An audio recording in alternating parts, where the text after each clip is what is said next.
Well, hey, everybody, and welcome to Gnyp Gnop. Happy Friday. It is, at least where we are right now, it's sunny. The sun is out, and it actually looks like a beautiful winter day. It's one of those kind of days that you feel like going outside and frolicking for about 2 minutes, and then you come back in and realize it's too flippin' cold outside. It's a wonderful lockdown day. So, hey, what's going on, everybody? I'm Greg Gnyp. I am, of course, the Gnyp side of Gnyp Gnop, my buddy over there, Chris Usinski. He is your Gnop. How are you, my friend? I am wonderful. Beyond wonderful. It's Friday. It's Friday, buddy. Come on.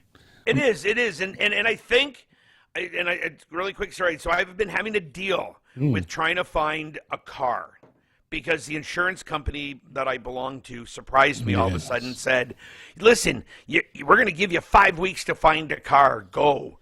And I think I found the car I'm going to pin. And I'm not going to tell anybody what it is, but I'm going to tell you, though, next week, there's a couple of, there might be a one or two car dealerships that I may tell you their customer service is just a little bit on the wonky side. Oh, okay. Well, so just telling you. So cheers to Friday, everybody. Oh yeah. What are you drinking? Cheers. I got a Rickards.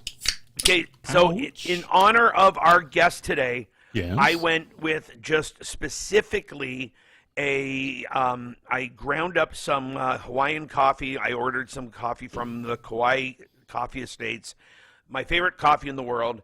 I got it shipped here, and it just, lo and behold, turns out that our guest is, not only is she like one of the coolest, sweetest, nicest, most wonderful people you'll ever meet, but she also really knows food and drink and stuff like that too. So, so in honor, I thought we'd do that. Nice. So we should probably invite her on the show. Are you ready to? I am ready to. Here she is. Yeah, here's Ann Delisi. Hi, Ann.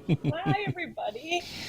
How are you? Thanks for having me on, Gnyp. Oh my God! Thanks for being here. Like I said, I've always been like, oh, that's Ann Delisi. Even when we worked together, like the first time I met you, I was like, it's like, oh my God, I've met Morrissey and I've met so and so, and I'm like, oh, that's Ann Delisi. Oh my God. You are too kind. You are being way too nice. But no. Some of my favorite memories of working over there.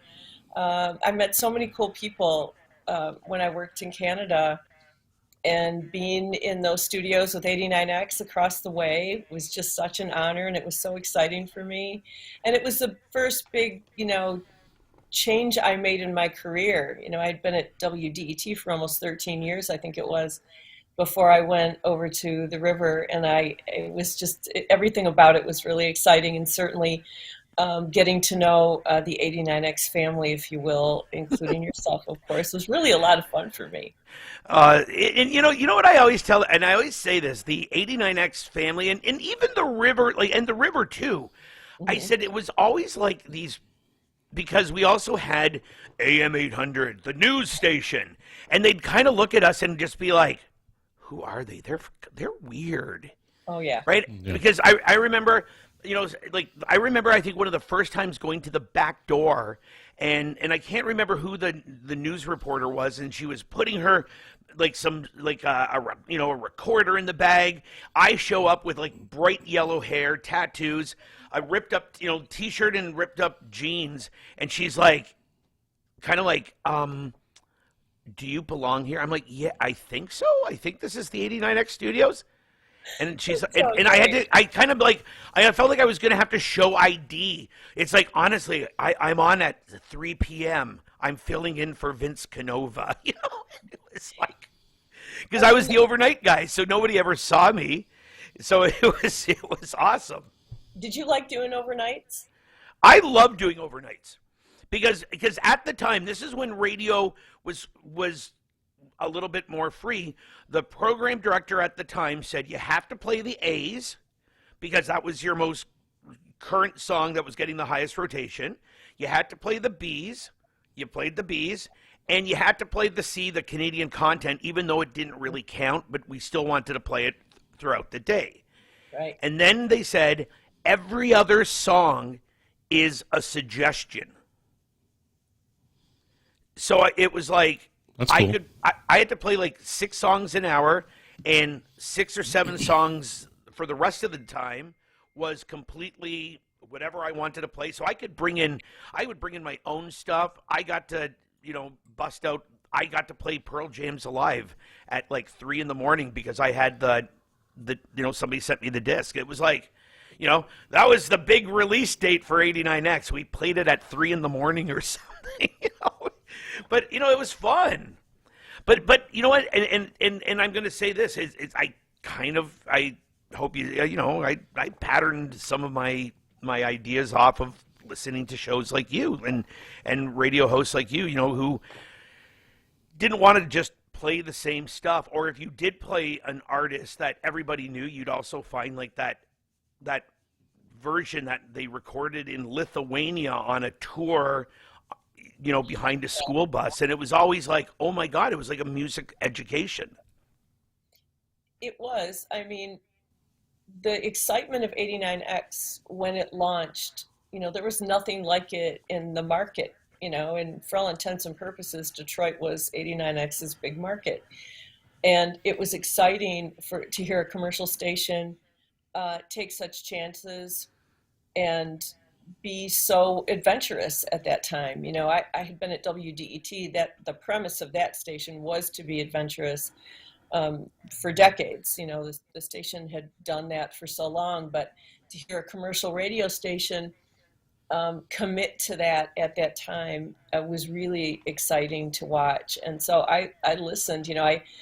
As I mentioned to you earlier, I was asked to come there to work at 89X, and I didn't feel it was the right time for me to leave WDET, but I was still a big fan. And all of you guys were so excited, you could tell, to be there, and that was infectious to listen to. And that, when radio was like that, when there were people who were excited, people who were taking chances, it really, for the listener, is so exciting. And being in Canada, you guys had it was just a different paradigm. Like from a business standpoint, in my opinion, the criteria for success was very different. And so you guys had all these we just didn't want to get fined. Nobody wants to get fined, nobody wants to get fired, And you guys just did such a brilliant job, the incredible Kelly Brown and Vince Canova and Darren Ravel.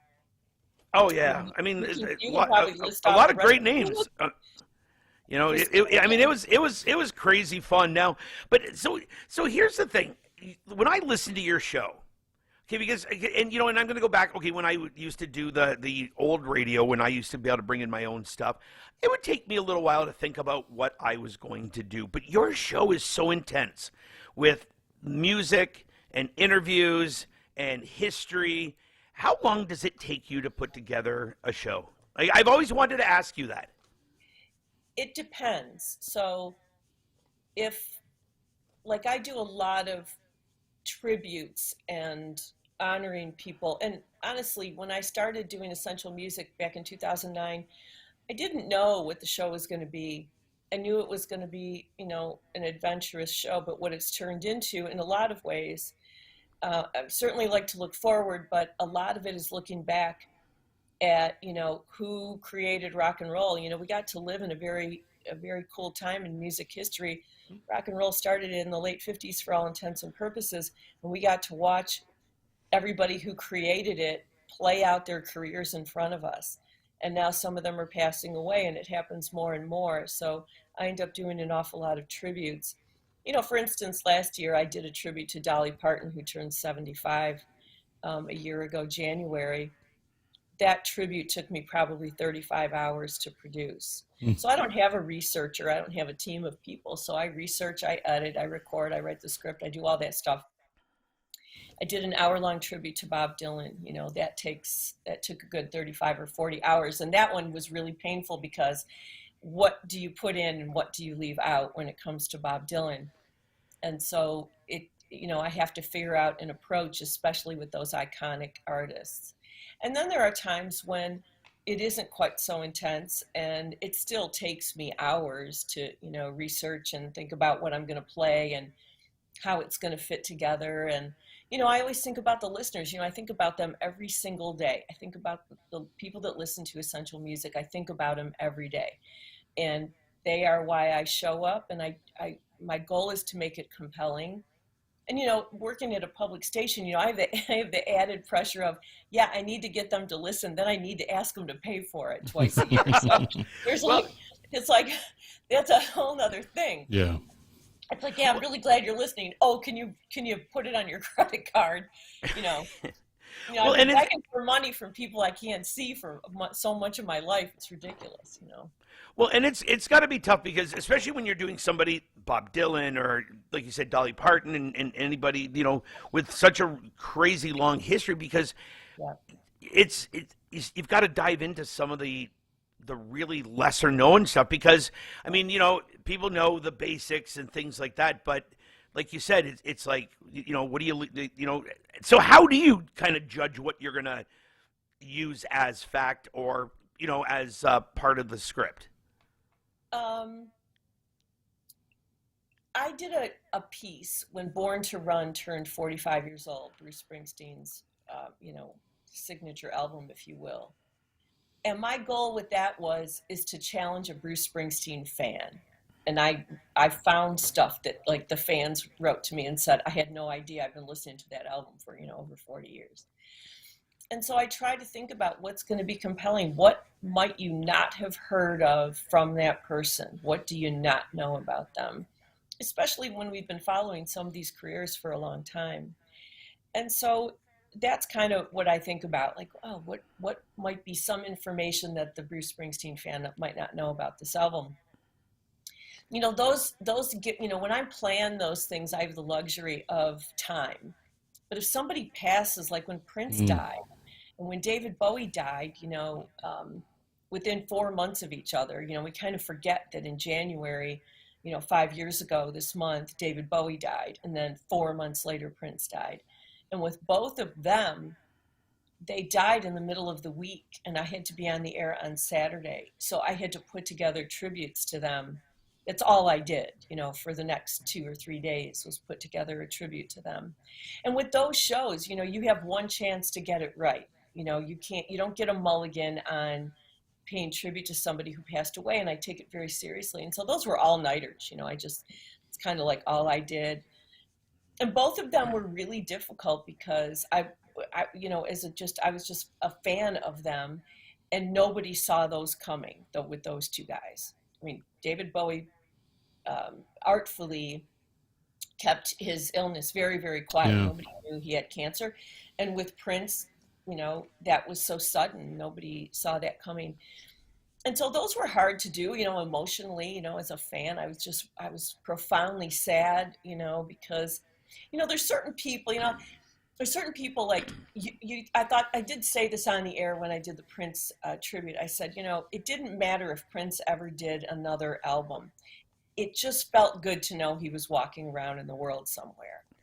And I feel that way about different artists. Like, oh, they might not ever make another thing, but just knowing that they're there is, I don't know, comforting in some way.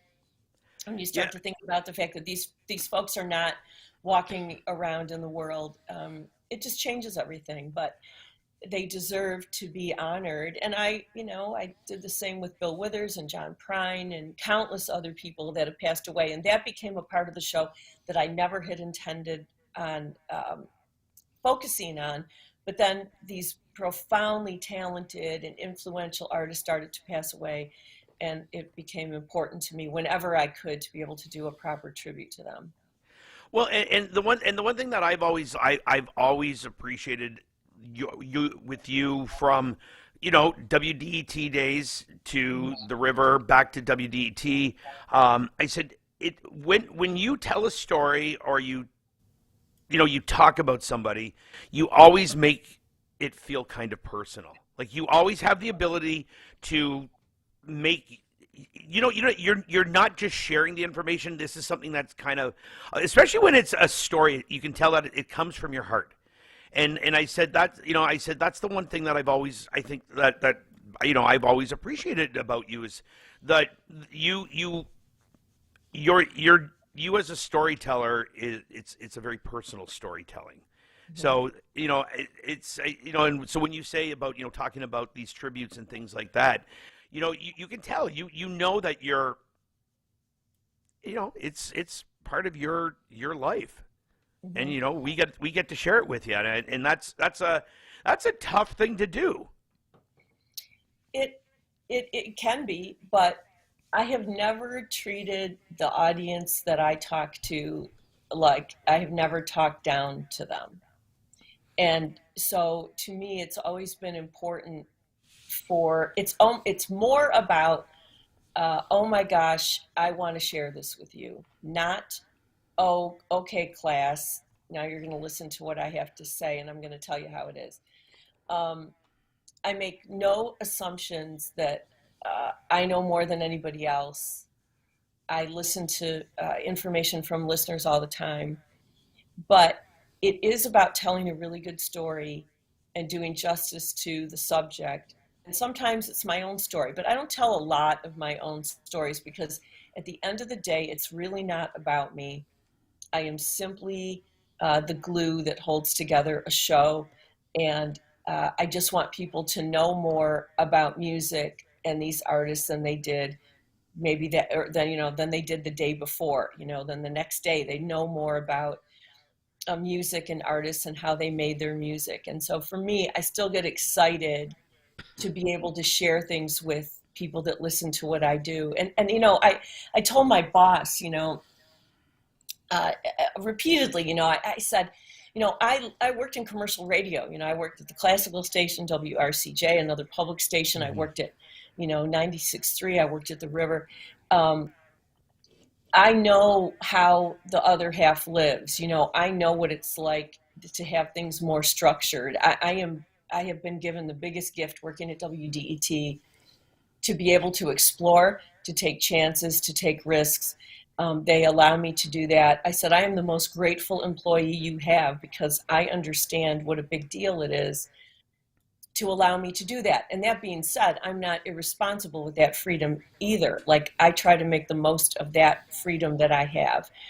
So I'm probably the most grateful person walking the face of the earth sometimes. I'm grateful for what I have. I've worked really hard, but I am grateful that anybody tunes in to listen to what I do. I am mindful that, back at WDET the first time, there wasn't even a cell phone to compete with us. When the cell phone came, that became the biggest competition we had when people were in their car on the phone instead of listening to the radio. It was quite eye-opening. And then along came Sirius and more channels and more television and more. It's like how do you continue to keep people engaged when they have so many options? And the fact that people will listen to my work and when they have a million options, it blows me away. And I am profoundly grateful to people that listen to my work. They have a million other things they could listen to, and I'm aware of that every time I crack that mic. I know that. Well, but I think part of the reason why people listen to you because of what you're doing, right? But you also have this sense of Detroit too. Oh yeah. You are when it's funny. I mean, there's other different people that have been on the radio that are iconic with Detroit, but you think about what it is, and it's either potty humor or it's this and this. You have always been, to me, Detroit and Detroit local bands too. Hmm. You have been such a supporter. Now, what got you so involved with the local music scene? Oh, when I was at WDET the first time, you know, I I was uh, I realized how hard it was for artists to have a platform. And, this is before the internet where you couldn't put up your YouTube video. And I was mindful of the kind of platform that I had and that WDET provided. And I thought it was the right thing to do. I wanted to do it to give these artists a place to talk about their music, to play live on the air. And so that's always been a part of my entire career. Even when I did television, when I hosted Backstage Pass on Channel 56, we had people that were making music in Detroit come in the studio and perform. And there's so much talent in Detroit too. It's always been that way. It always will be. And it's hard to get your music out there. It's hard to get your voice heard sometimes. And so I, it's one of the things I love the most about the work that I've been able to do is to allow some of these really profoundly talented people to have a place for people to find out who they are. And thank you for doing that, because that was the one complaint.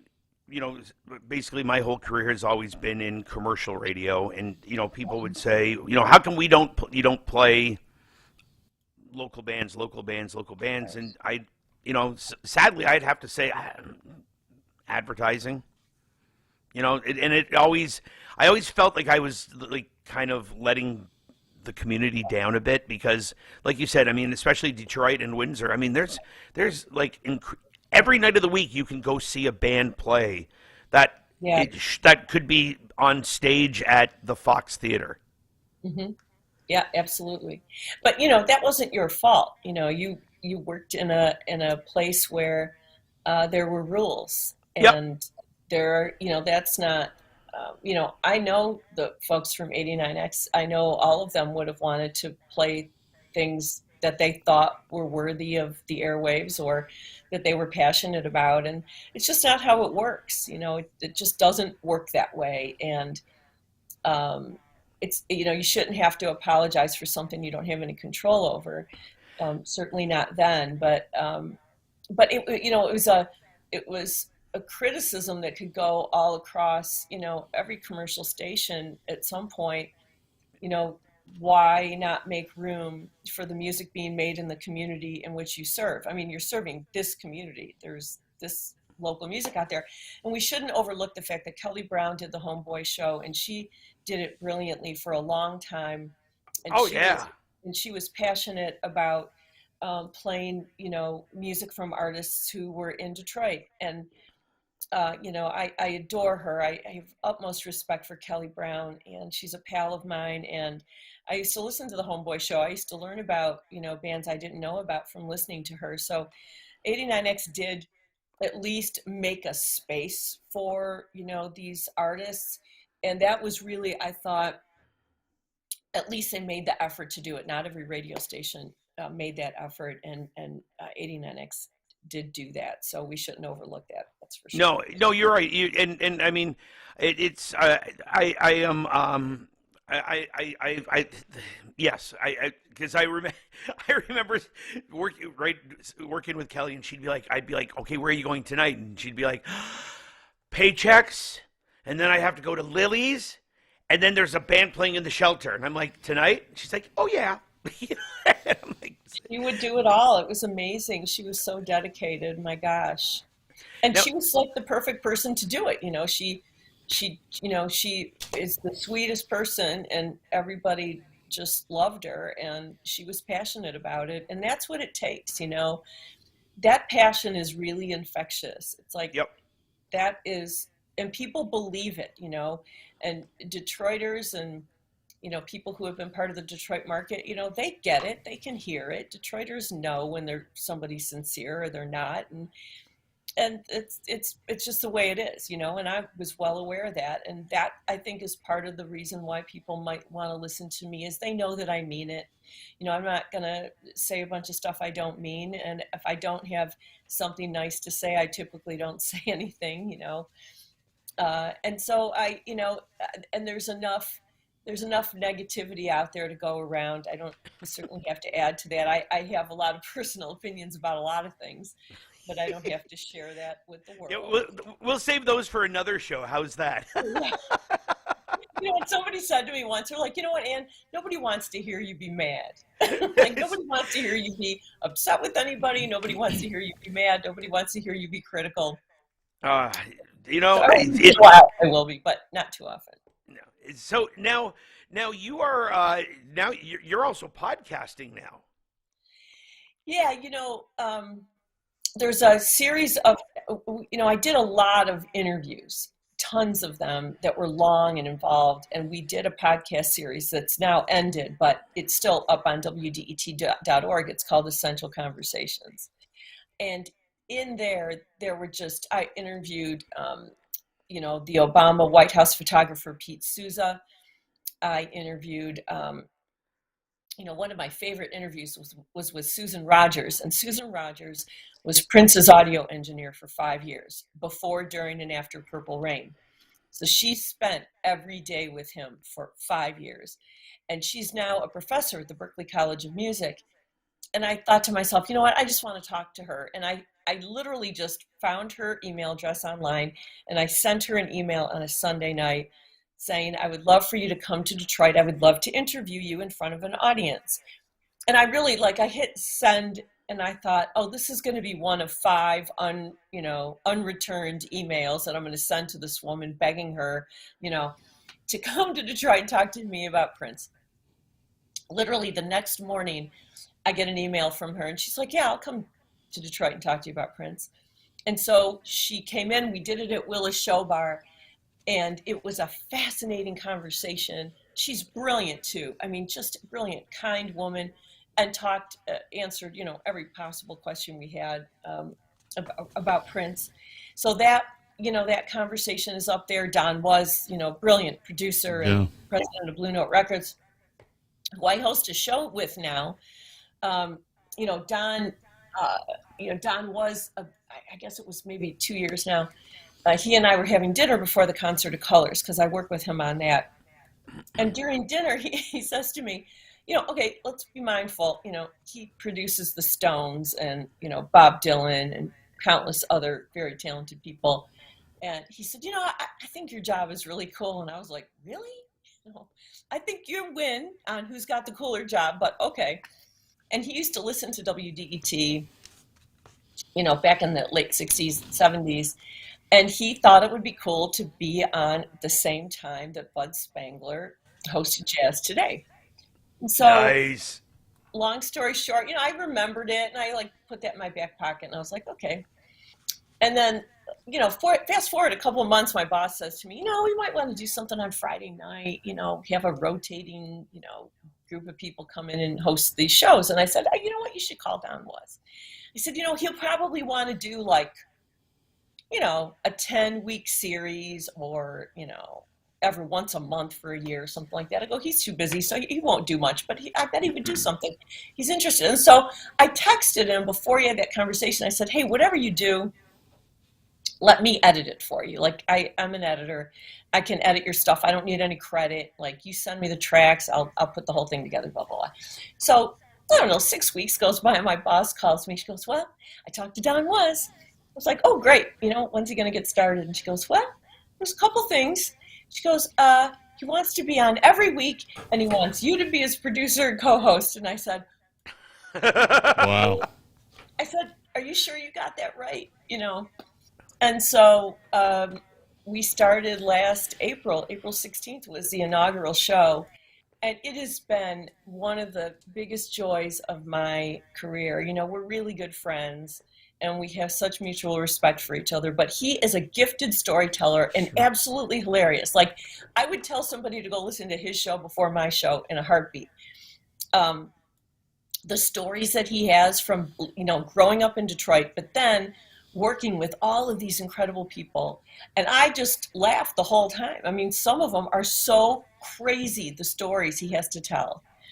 And Spotify, now a bunch of the shows are up on Spotify, and then they're on WDET.org a couple of weeks after they air. But the stories he has to tell are absolutely entertaining beyond belief. And I am so honored to be able to work on that show with him. So that has been a new part of my career. Just when I thought, God, what else could I possibly do?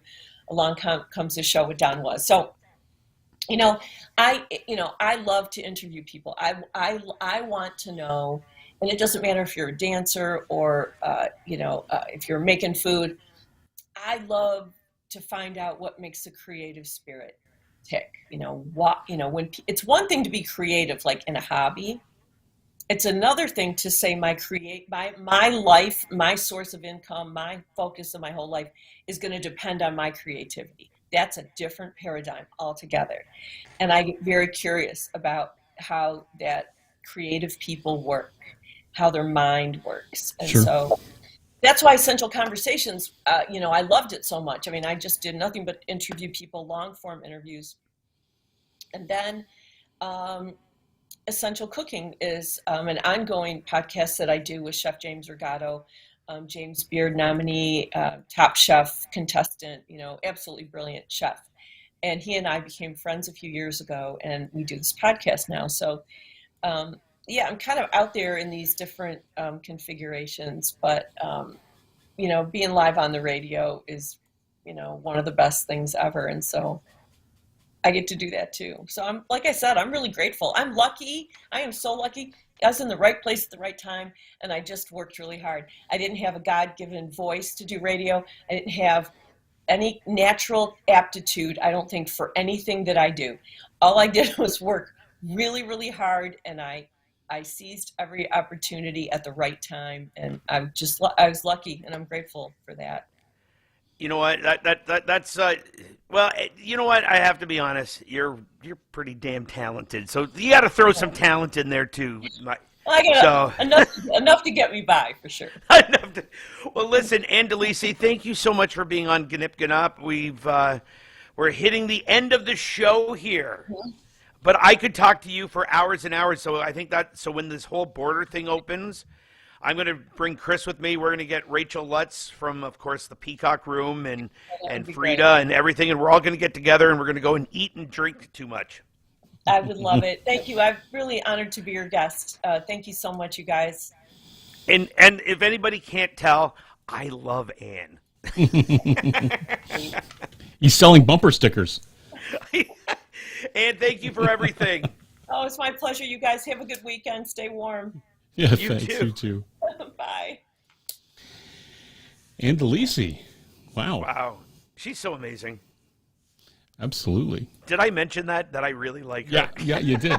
A couple hundred times. We should do a gratitude show and have her hosted with us. Oh, my God, yeah. Just talk about gratitude. I would love that. Something that we just don't have enough of. I would be grateful for gratitude. Oh, there you go. There you go. There you go. Greg is grateful for gratitude. Just keep those alliterations coming, my friend. There you go. Keep them coming. But we got to go. Till next week, Greg.